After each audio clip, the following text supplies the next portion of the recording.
he started walking toward my car. Toward me.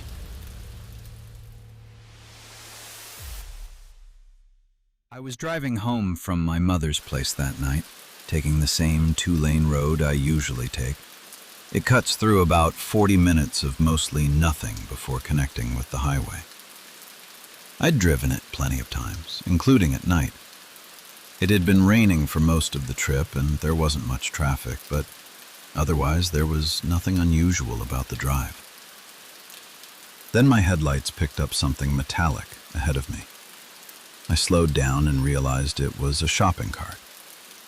It wasn't tipped over in the ditch or sitting along the shoulder. It was upright and positioned at an angle across most of my lane. My first thought wasn't anything dramatic. I figured somebody had dumped it there. Maybe some kids had pushed it into the road because they thought it'd be funny. Maybe it had somehow rolled there. Whatever the reason, I stopped about 30 yards back because I needed a second to figure out how I was going to get around it. That's when I noticed the car farther ahead. It was pulled onto the right shoulder. An old Buick station wagon, dark green with the fake wood paneling down the sides. The driver's door was open. The rear glass was raised and the tailgate had been left open too. No interior lights that I could see. Nobody standing around it. I recognized the car almost immediately. My dad had a Roadmaster just like it when I was a kid. Same body style, almost the same green. We used to take it to my grandparents' place every summer. 3 kids in the back arguing over who got to sit in the way back. I probably hadn't seen one that close in 15 years. For a few seconds, the whole thing hit me in a completely different way. I leaned forward, looking at the Buick, and actually thought about getting out for a closer look. I even had my hand near the door. Then I looked at everything around it again. Empty road, rain, shopping cart sitting in my lane, old car standing open on the shoulder with nobody around it. Whatever nostalgia I'd felt disappeared pretty quickly. I put my car in park, locked the doors, and called 911. The dispatcher was calm. She asked where I was, what I could see, whether there appeared to be anyone injured. I told her about the shopping cart and the Buick and said I couldn't see anybody around the vehicle.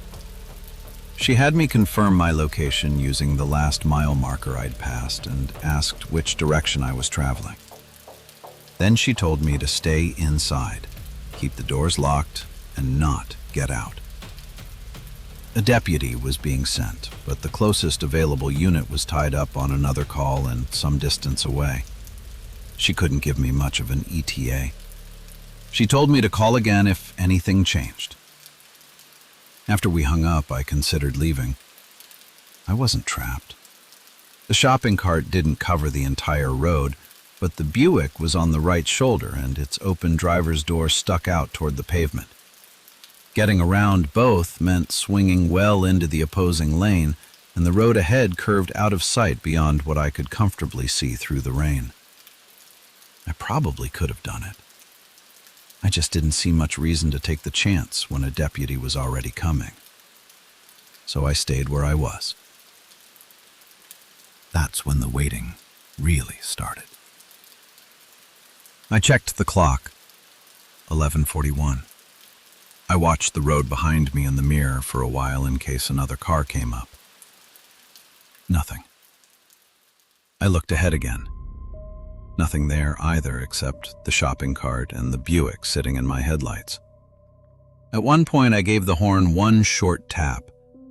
I don't know exactly what I expected. Maybe somebody would stand up from the other side of the car or wave from farther down the shoulder. Nothing happened. Afterward, I actually felt a little stupid for doing it. Like I just announced to whoever might be out there that I was still sitting in the car. A couple more minutes passed. The rain kept falling into the Buick through the driver's door and the open rear. I could see water running off the door and into the interior whenever the headlights caught it right. That started bothering me. If somebody had broken down and gone for help, why leave the car standing open like that in the rain? There were innocent explanations, obviously. Maybe someone had gotten hurt. Maybe they'd left in a hurry. Maybe a friend had picked them up and they hadn't been thinking about the doors. I went back and forth on it. For a minute, I almost decided to stop waiting, get around the cart, and let the deputy deal with whatever was going on after I was gone. Then I looked at the road ahead again and stayed put. A few minutes later, I started noticing how the two things were positioned. The cart took away the easy path through my lane. The Buick and its open driver's door made the right side awkward. There was nothing impossible about getting around them, but the simplest solution for most people would have been to stop, get out, and move the cart. And once you were outside, the Buick was right there. I didn't have some sudden realization that the whole thing was planned. It just became harder to look at the cart and the car as two completely separate things. I checked the time again. Then I saw a light. It was low to the ground, somewhere around the drainage ditch beyond the Buick. Just a small pale flash. It reminded me of a phone screen turning on for a second. Then it was gone. I sat forward and watched that spot through several passes of the windshield wipers. Nothing. I figured it could have been a reflection off standing water or a piece of wet trash catching my headlights. There were plenty of things out there that could reflect light. So I waited. A few minutes later, the wipers crossed the windshield, and I thought I saw something moving in the same area. Low down. I stared through the rain. The wipers passed again. This time there was definitely a shape there. Still low, close to the ditch. Another pass. It had straightened up. A person.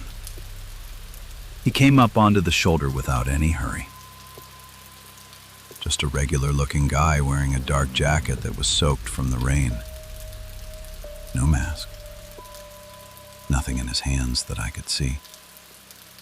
My first reaction was actually relief. I assumed this was finally the owner of the Buick. I figured he'd walk over to his car, I'd find out what happened, and the whole weird situation would have a normal explanation. He didn't go to the Buick. He walked straight toward me. I called 911 again. The dispatcher stayed on the line this time.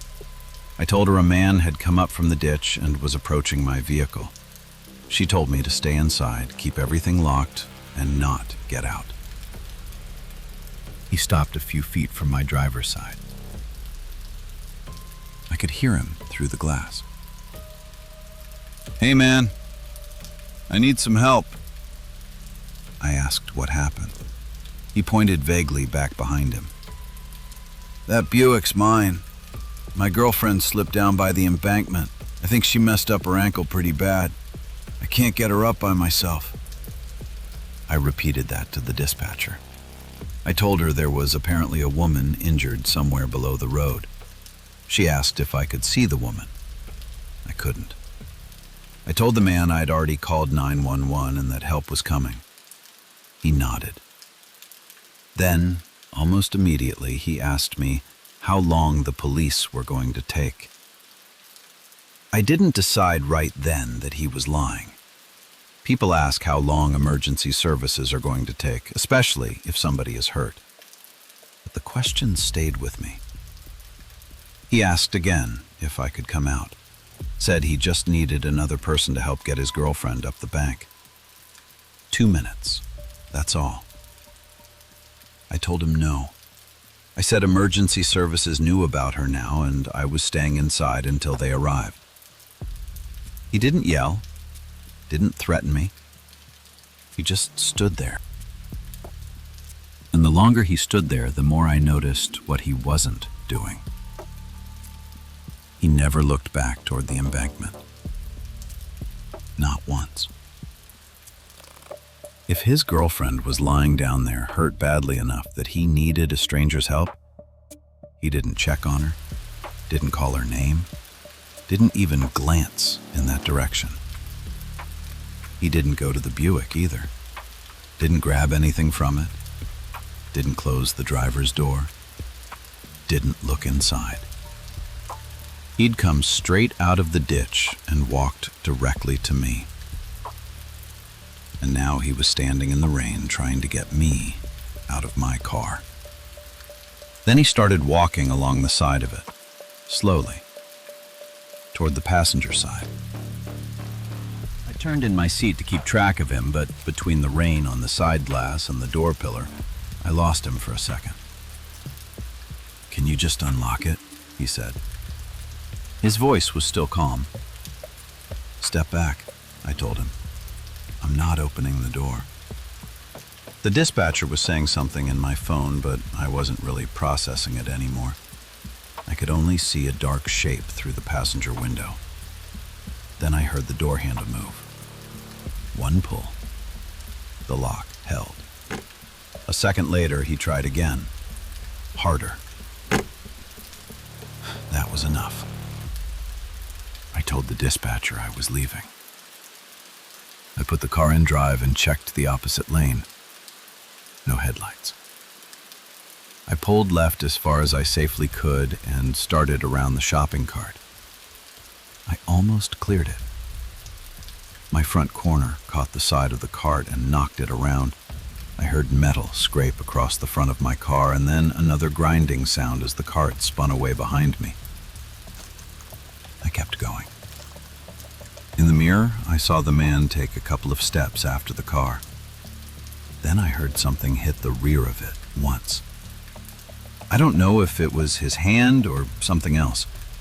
By then, I was already accelerating away. There was no car chasing me. Nobody suddenly appeared in the road. A few seconds later, the Buick and the man were gone behind the bend, and all I could see in the mirror was rain. My hands were shaking pretty badly by then. Jesus. I almost opened door.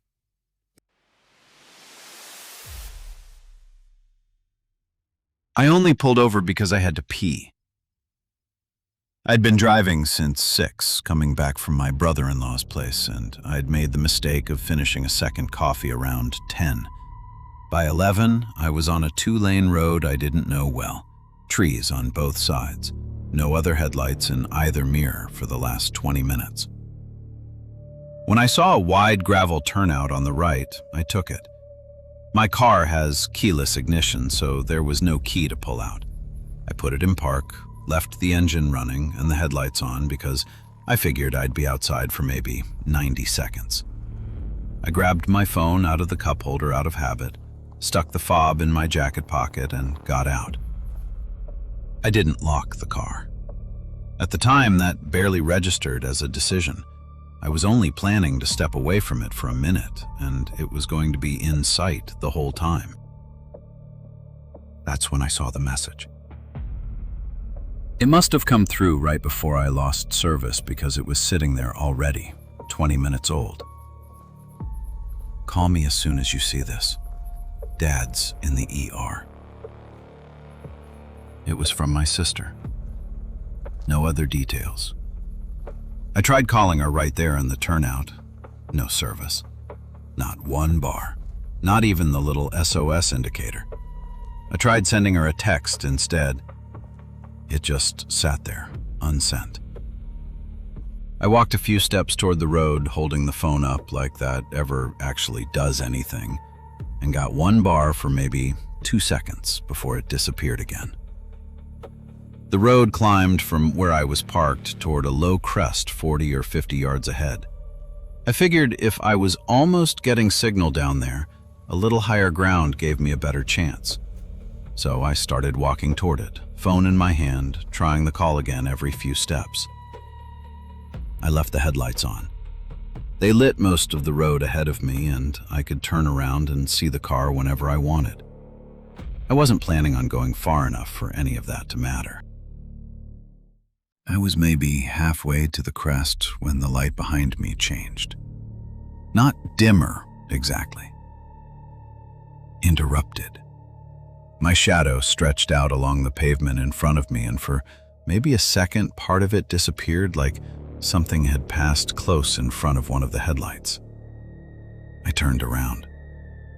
The car was still there. Engine running. Lights on. Exactly where I'd left it. I couldn't see anybody near it. I stood there for a few seconds looking at the edge of the turnout and the tree line around it. Nothing moved. I figured it was probably a deer. I'd passed 2 dead ones on the shoulder in the last 20 miles, so it wasn't exactly a stretch. I turned around and kept walking. Near the top of the crest, my phone buzzed. The call screen came up and actually showed calling for maybe a second. Then it dropped again. No bars. Off to the right was a rocky shoulder that rose another 8 or 10 feet above the road. Nothing dramatic, just loose rock, scrub, and a slightly higher patch of ground. I climbed onto it. I figured a few more feet of elevation might be enough. From there, I could see back down toward the turnout. The car was maybe 50 or 60 yards away now. Its headlights threw 2 bright cones across the gravel and onto the trees beyond it. Then, the passenger door opened. The interior light came on before I really understood what I was looking at. Someone was standing next to my car. I couldn't see his face from that distance. He leaned inside. Then he sat down in the passenger seat. The door closed. The interior light went out. For a few seconds, I didn't move. My first thought was that he was going through my stuff. I had a bag on the back seat and my laptop bag with it. That at least gave me a category for what I was looking at. Someone saw a running car sitting unattended and decided to steal whatever was inside. Except he wasn't doing anything. No interior light coming back on. No door opening while he carried something out. No movement that I could make out. He was just sitting there. I pulled the key fob from my pocket and pressed the panic button once. Nothing. I tried it again. Still nothing. Either I was just outside its range, or the slope and rock between us were enough to interfere with it. I put it back in my pocket and kept watching.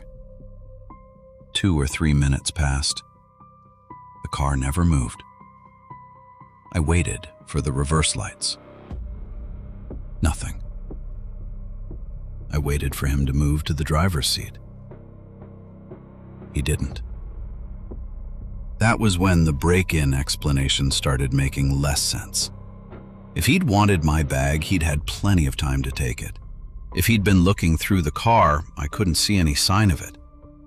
He was sitting in the passenger seat of a running car on an empty road. Waiting. Eventually, the passenger door opened again. He got out. He stood next to the car for a few seconds. Then he turned and looked up the road, toward the crest, toward where I'd walked. I couldn't make out much about him. Adult man, average build, dark clothes. Then he started walking uphill. Not running, not yelling.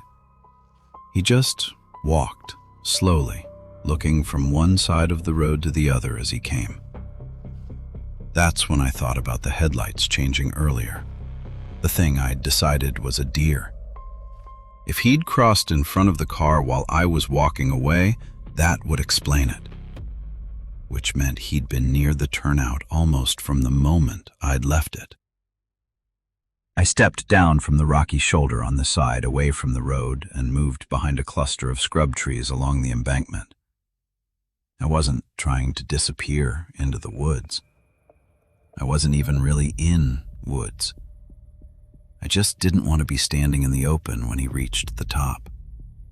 I could still see sections of the road through the brush and the glow of my headlights farther downhill. A minute or two later, I heard his footsteps on the gravel shoulder. Slow. Then they stopped. "Hey." "Hey," that was all he said. Not loud, almost casual. I stayed quiet. A few seconds passed. Then I heard him walking again. He continued farther uphill, past the point where I'd been trying to get signal. That was when I realized where each of us was. He was now above me. The car was below me. I was off to the side between the two. For the first time since he'd gotten out of my car, he wasn't standing between me and it. I waited another half-minute or so just to give him more distance. Then I started working my way downhill. I stayed off the pavement, following the slope and the edge of the scrub. I moved slowly at first because the ground was loose and I didn't want to send rocks sliding down onto the road. The closer I got to the turnout, the clearer I could see the car, maybe 20 yards away. I looked back uphill. The man had stopped. Then he turned around. I don't know whether he heard something or simply decided there was nobody farther up the road. He started coming back. At that point, I was closer to the car than he was, but not by enough that I wanted to find out who could run faster. I pulled the fob out again. Hit the panic button. This time, it worked. The horn started blaring and the lights began flashing. I saw him stop on the road and turn toward the car. I ran the rest of the way down the slope, came onto the gravel near the driver's side and grabbed the door. I got in, locked everything. My headlights passed across him as I turned. I saw him for maybe half a second. Then I stopped looking at him and watched the road. There was no car behind me. I just drove. I didn't stop again until I reached a gas station with lights and other cars around. The passenger seat was wet. There was mud along the passenger side door sill and another smear on the floor mat. Nothing I could find was missing. It was a little after 2:30 in the morning when I came up on the roadblock. I do a lot of night driving for work. Service calls, parts runs, sometimes 600 or 700 miles round trip. I've been through more road work zones than I could count. I wasn't working that night, but the habit of noticing them was still there. Usually there's a sequence. Road work ahead, a speed reduction sign. Then cones or barrels far enough out that you have time to slow down. By the time you actually reach somebody standing in the road with a stop paddle, you already know they're going to be there. That night, there was none of that. I came around a gentle bend on a 2-lane road with pine trees on both sides, and suddenly there was a man in my headlights wearing a reflective vest and holding a stop paddle. Maybe 70 or 80 yards ahead. I got on the brakes harder than I liked. Behind him, orange cones narrowed both lanes into a rough stopping area. A portable floodlight on a tripod lit the road around him, and a temporary detour arrow had been attached to a sawhorse pointing toward a side road on the right. I stopped my truck in front of him. He walked over to my window without any hurry. "Road's closed up ahead," he said. "Power line came down. You're going to want to follow the detour signs. They'll get you back to the highway." He had something clipped to his vest that looked like a radio. His voice was flat and bored. Nothing about him struck me as threatening. I've talked to flaggers at 2 in the morning who sounded exactly like that. I told him okay. He stepped back and waved me toward the side road. So I turned. It wasn't until I was already moving away from him that I started thinking about a few things. There hadn't been a single warning sign before the roadblock. No road closed ahead, no detour ahead, no temporary speed limit. Nothing. I also hadn't seen the utility truck. No bucket truck, no marked county vehicle, no police car, no amber light bar. The only vehicle I'd noticed was an ordinary dark pickup parked partly off the shoulder near the cones. And then there was the floodlight. Thinking back on it, the light had been positioned perfectly to illuminate the man and the place where drivers stopped. It didn't illuminate much beyond that. None of those things proved anything. If a line had come down 20 minutes earlier, maybe they hadn't had time to set up warning signs. Maybe the utility crew was farther up the road dealing with the actual line. Real emergency closures aren't always neat.